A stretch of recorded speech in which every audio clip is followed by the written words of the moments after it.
بسم الله الرحمن الرحيم. اهلا بكم في قناة زملكاوي. ازيكم يا شباب؟ عاملين ايه؟ يا رب تكونوا بخير وبصحة جيدة.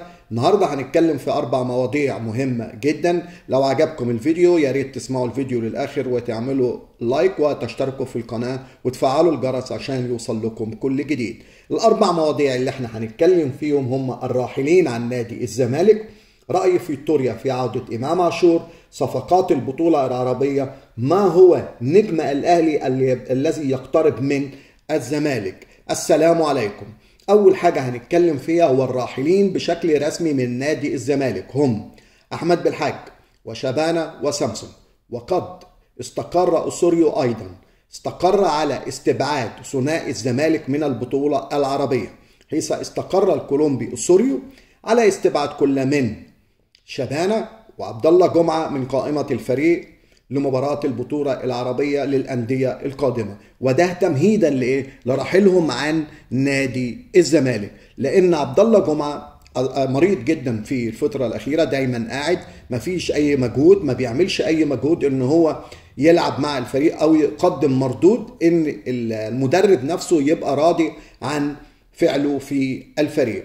يبقى احنا دلوقتي بنتكلم عن الراحلين عرفناهم اللي هو احمد بالحاج وشبانه وسامسون، وفي عبد الله جمعه كمان مش هيسافر مع الفريق نتيجه ان هو بيأدي اداء مش المطلوب من المدرب. ده بالنسبه للموضوع الاولاني اللي احنا هنتكلم فيه.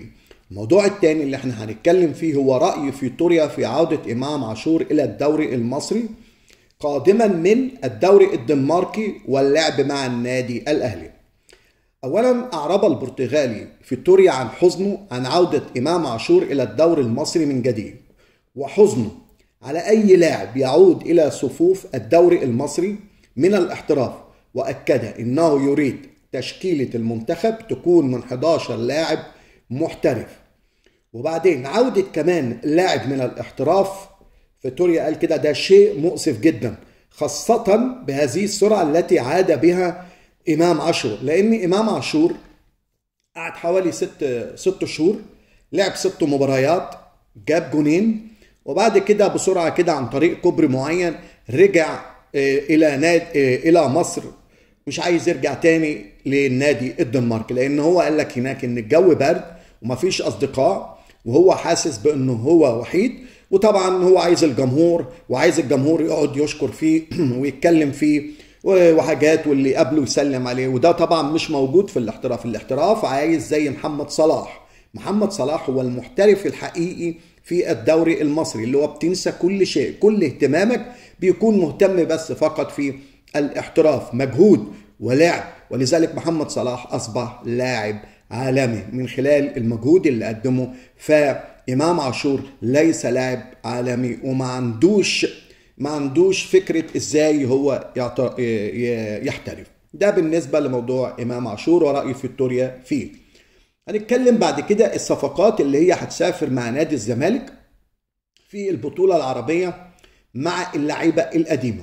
ده الموضوع اللي احنا هنتكلم فيه تاني. اللي هيسافر مع الزمالك في البطولة العربية هم 1 يوسف أوباما، 2 حمدي علاء، وبعد كده محمود علاء واحمد ايمن منصور. وبس لازم هيشوفوا موقف احمد عيد، لان موقف احمد عيد في مشكله شويه مع نادي انبي، ولازم المشكله دي تنحل. وهم ما تسمعش بقى اي حد تاني يقول لك اي حاجه تانيه. دولت ال5 لعيبه اللي هم هيسافروا. اولا في مشكله تانيه جدا، ان الزمالك مسافر بكره، والزمالك عنده ايقاف قيد، واي لاعب لو هم جابوا انضم جديد الى صفوف نادي الزمالك وما يعرفش طريقه لعب اسوريو له طريقه معينه في اللعب وله خطه معينه للعب، والخطه دي لا بتبقى صعبه جدا على اي لاعب جديد، وبيبقى صعب جدا انك تاخد اللاعب الجديد معاك وتروح بيه البطوله العربيه وهو مش عارف طريقه اسوريو. والمعروف ان اسوريو ساعات بيلعب 3-3-3-1 3-4-2-1، وهي طرق مستحدثه، بيلعب زي مانشستر سيتي، وده بيبقى صعب جدا على اللعيبه. فلازم تفهم ان اللي هيسافروا هم دول، وانا ما اتوقعش ان في اي لاعب جديد هيشتريه الزمالك فيه، لان خلاص هم هيسافروا بكره ولازم الاول يخلص موضوع القيد، يدفع الغرامات اللي على نادي الزمالك. الموضوع الاخير اللي احنا هنتكلم فيه، امبارح اللي هو نجم الاهلي يقترب من الزمالك، اللي هو امبارح اتكلموا في قناه الزمالك وقال لك ان في نجم الاهلي اللي اتكلموا عليه امبارح في قناه الزمالك، ان في اللي هو الاستاذ محمد رجب، قال لك ان في لاعب هو اللي هيجي لنادي الزمالك هناخده من نادي الاهلي. هو اللاعب ده هو رمضان صبحي، هم مش هياخدوه من جوه نادي الاهلي، ولكن هو كان لاعب في نادي الاهلي. رمضان صبحي ده اصبح قريب جدا من نادي الزمالك. ليه؟ لان رمضان صبحي عنده مشاكل مع بيراميدز، وبعدين رمضان كمان عايز يمشي من بيراميدز، وبيراميدز نفسه ما عادش عايز رمضان صبحي، لان ما بينهم مشاكل كتيره. حتى المدرب بتشيكو نفسه ما عندوش مشاكل ان رمضان يمشي، لان هم كسبوا من غير رمضان وبيحققوا نتائج كويسه جدا من غير رمضان صبحي. وفي نفس الوقت هو مش هيروح نادي الاهلي، لان نادي الاهلي رفضه ونادي الاهلي مش عايزه، لان كمان ان شروط نادي الاهلي انك لازم تشتم جمهور الاهلي وتشتم حسن حمدي وصالح سليم وشوبير ولاعيبه الاهلي علشان تلعب في نادي الاهلي. فرمضان مش هتمشي اي حد من دولت، ولذلك رمضان صبحي مش هيروح نادي الاهلي.